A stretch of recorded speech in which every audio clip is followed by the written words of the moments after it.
Hi everyone, it's I Love Cupcakes, or Lori. So, once again, thank you for all the support. It means so much to me, and yeah, I'm still kind of freaking out about Reader's Choice. But, yeah.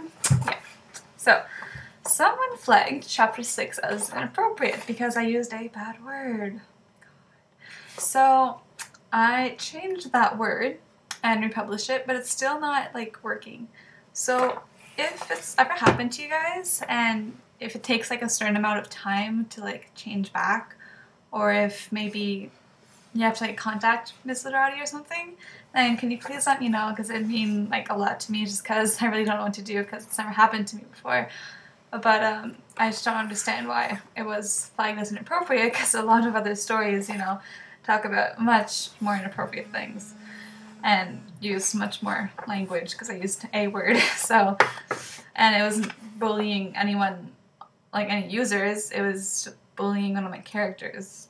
So, for the people who haven't read Chapter 6, I printed it out and I'm going to read it to you guys, and because I guess I don't really have another way of showing you. Well, I kind of do, but I'm trying this way.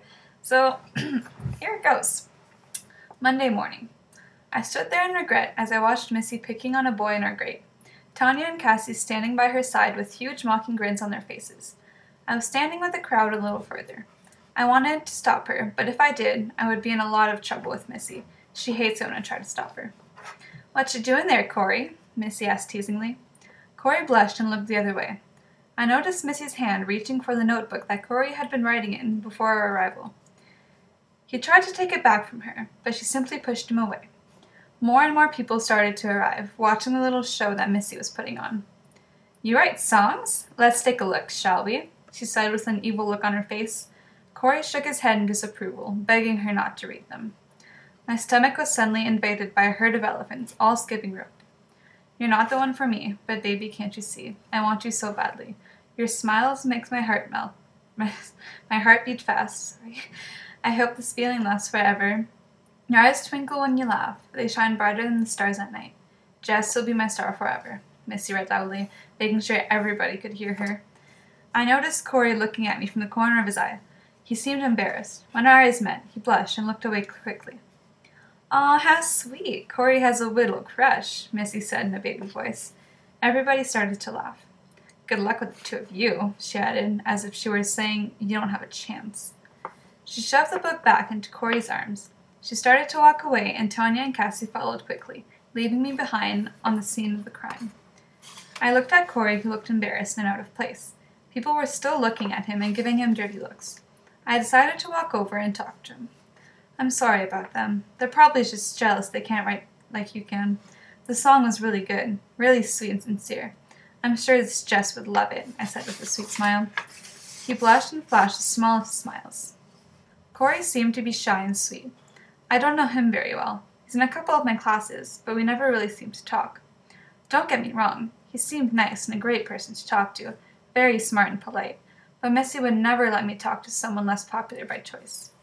Still trying to talk to Corey, I felt a tap on my shoulder. Thinking it was Missy coming back to fetch me, I rolled my eyes and gave Corey an apologetic smile. Sighing, I turned myself around. To my surprise, it was my boyfriend, Kevin.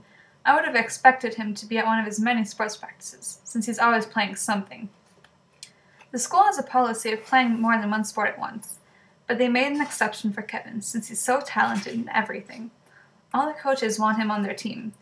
They're all aware of his great talent, so lucky for me, Kevin is always busy. "Oh, hi, Kevin," I said in surprise. Instead of greeting me orally, he simply nodded, eyeballing Corey. "What are you doing talking to this loser?" he said sharply. I turned my head and noticed Corey's eyes go sad before he walked away. Missy was picking on him, so I was trying to make him feel better, I said, crossing my arms. Kevin snickered. "Oh, Jessica, you're too nice. But you have to realize that it's normal for her to be picking on him. He's a loser, a geek, a nobody." I frowned at him. "Why are you being such a jerk?" I asked angrily, before noticing his teammates standing tall behind him, laughing. Of course, as captain and most popular, he can't go anywhere without his teammates, and he always has to act tough.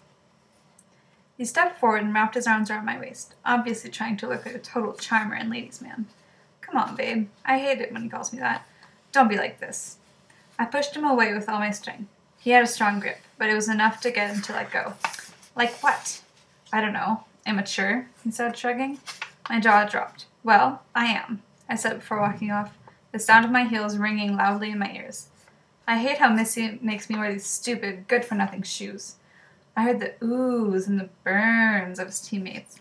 I rolled my eyes at their immatureness. Once I had reached the end of the hallway, which by the way would have been much quicker if I was wearing proper footwear, I noticed Missy and her robots standing there with their arms crossed. What are you doing? Missy hissed. They had seen everything. He was being a jerk, I protested. Missy stepped forward with a fake smile on her face. Jessica, honey, now, you don't want to get Kevin angry with you, right? I mean, he is our key to all the party's popularity. You can't ruin that for us, she said sweetly, although it was all an act. I crossed my arms. Go say sorry, Missy ordered. I rolled my eyes in defeat and turned back. Kevin and the others were standing there, laughing at something that Kevin had said. Kevin raised his eyebrows in surprise when he noticed me. I'm sorry for making a scene, I forced. He wrapped his arms around me. It's okay. I forgive you. It must be that time of the month, eh? I rolled my eyes and he kissed me. Aww, his teammates teased. Still in his embrace, I gave him the finger and they showed up. Kevin let go and turned to the guys. I'm not a softie, he said angrily. Of course he has to look macho in front of his guys. He's just as fake as my friends. So that was chapter 6. So hopefully you understood all of that. If you didn't, just ask and I could maybe clear things up. So yeah, hopefully it goes back and you can actually read it better if you'd like that.